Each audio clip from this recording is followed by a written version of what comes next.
Olá, então, dando continuidade, nós estamos na lição 5 e esse é o vídeo 3, parte 3, referente à nossa lição 5, que é uma lição sobre o passado. Então, e esse próximo tópico aqui vai nos ajudar a recapitular o que nós vimos nessa lição. Então, vimos uma afirmação no passado. I worked a lot last week. Eu trabalhei um monte semana passada. Uma negação no passado. I didn't work a lot last week. Ou então a forma completa, I did not work a lot last week. E a pergunta, did you work a lot last week? Você trabalhou um monte semana passada? Ou vocês trabalharam um monte semana passada? Então está aí bem resumido, bem visual, a afirmação, a negação e a pergunta no passado, ok? Por último, vale lembrar um truque, né? É um truque que a gente não deve usar, mas às vezes na urgência aí a gente acaba usando, né?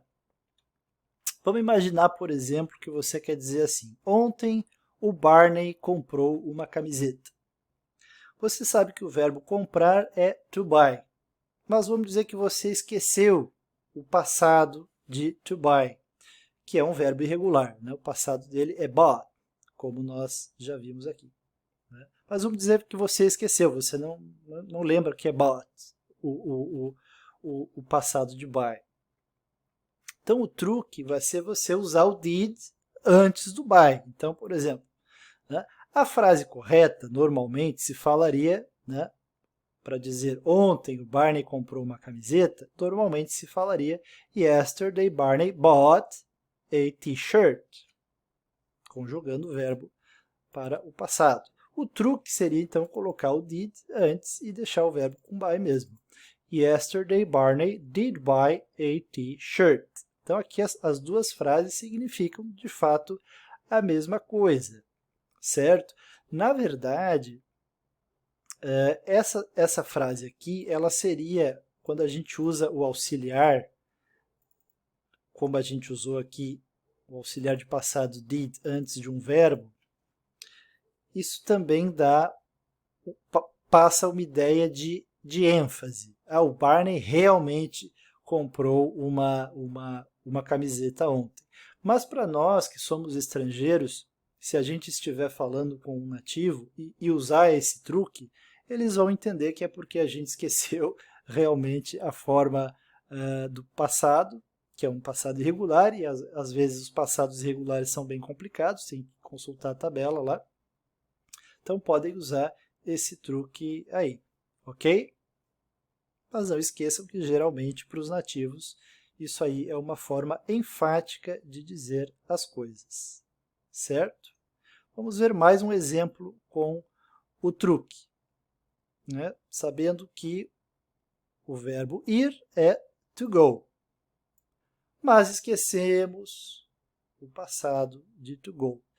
O correto, né, seria conjugar o verbo to go no passado, o verbo irregular, e dizer, por exemplo, né, para dizer semana passada a Júlia foi à escola. Opa, eu botei aqui ontem, semana passada, porque está ali no exemplo assim. Então, semana passada a Júlia foi à escola.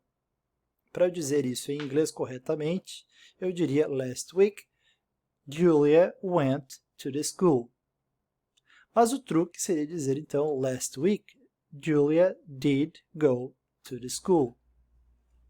Certo? Então, por fim, nunca é demais lembrar o que você já sabe. Verbos em inglês não têm declinação para pessoa, somente para tempo. A única diferença é no presente, que a gente acrescenta um S final para he, she e it. Então, veja a comparação com o português. E aí nós encerramos aqui essa lição número 5. Veja, O verbo to like é gostar. No passado é I liked, eu gostei. You liked, você gostou, ou você gostava, né? He, she, it liked, ele, ela gostou. We liked, nós gostamos. You liked, vocês gostaram. They liked, eles, elas gostaram. Veja que a terminação no passado muda em português para cada pessoa. Algumas repetem, né? Por exemplo, do você é igual que a do ele e ela. A do vocês é igual a do eles e elas. Vocês gostaram, eles gostaram. Mas muda bastante essa terminação no passado.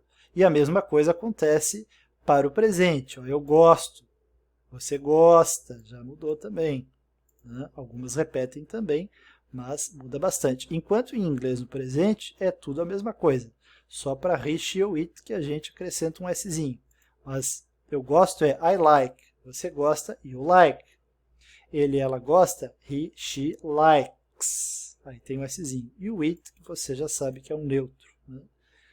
It likes também. We like, you like, they like. Então veja como é muito mais fácil para aprender verbos em inglês do que verbos em português. Então um estrangeiro tentando aprender a conjugar corretamente os verbos em português tem um trabalho danado, né, para fazer isso. Então, pelo menos nessa parte, nisso aí, o inglês é uma língua bem tranquila. Então, outro exemplo com o verbo to go, que é o verbo ir, o passado é went, e é went para todo mundo. I went, you went, he, she, it went, we went, you went, they went. Eu fui, você foi, ou ia. Você sabe que também não existe essa diferença de passado perfeito e passado imperfeito em inglês. Para eles é tudo a mesma coisa. E no presente, I go, you go, he, she, it goes. É só acrescentar um Szinho.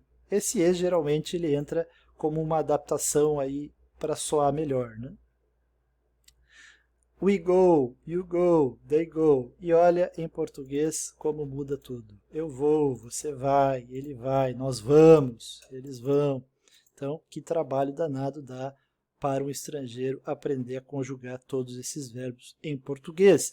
E a maioria das línguas latinas, francês, espanhol, italiano, tem o mesmo, um sistema parecido de verbos, todos eles têm essas mudanças aí.